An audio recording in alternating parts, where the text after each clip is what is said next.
As discussed in the previous video, everything God has created is beautiful. It is only in exceptional cases that divine mercy may not be apparent to the casual eye. We may at times find ourselves in hardship or may observe others suffering from calamities. How does a believer view such scenarios? Firstly, every being was given a fixed status from the start of their creation. They do not have the capacity to improve themselves and rise to a higher status before God. Humans and jinns are an exception to this rule. By giving us free will, God has offered us an opportunity which no other creature was offered. He has enabled us to choose right from wrong and thus to develop ourselves and rise in status. However, in order for us to utilize our free will and choose right from wrong, we have to be tested. Hence, there is a certain beauty behind calamities, however rough they may seem. They last only temporarily, but offer an everlasting blessing.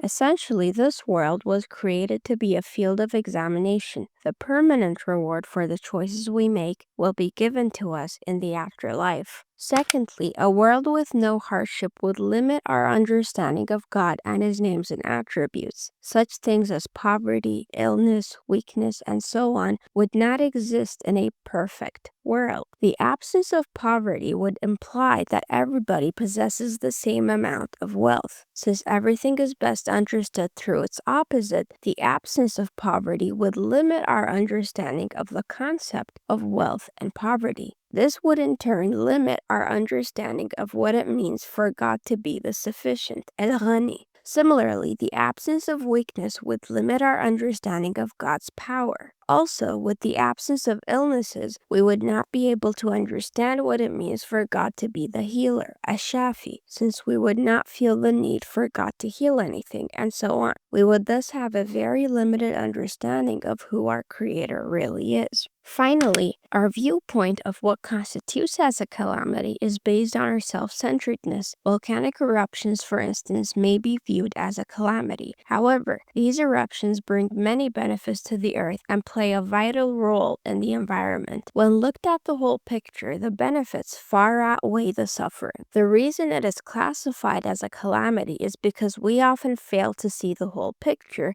and due to our self-centeredness and pessimism, focus only on the negative immediate effects on humans. The more our ego increases, the more we focus only on ourselves, forgetting the whole picture. Due to our pessimism, we're only able to see the negative sides to such things. As faith in God increases, these feelings begin to disappear. Instead of submitting to our ego, we submit to God and His will. Our individual personal desires become less important to us. Also, any suffering that we go through because of these events is considered a test from God. If we show patience, gratitude, and submission, God rewards us with everlasting blessing for what we have endured. Each of us has an ego. The more we let go of it, the more we see the mercy and compassion of God, even in the most difficult circumstances. May God allow us all to break free of our ego and pessimism and be able to see the deep meanings in life.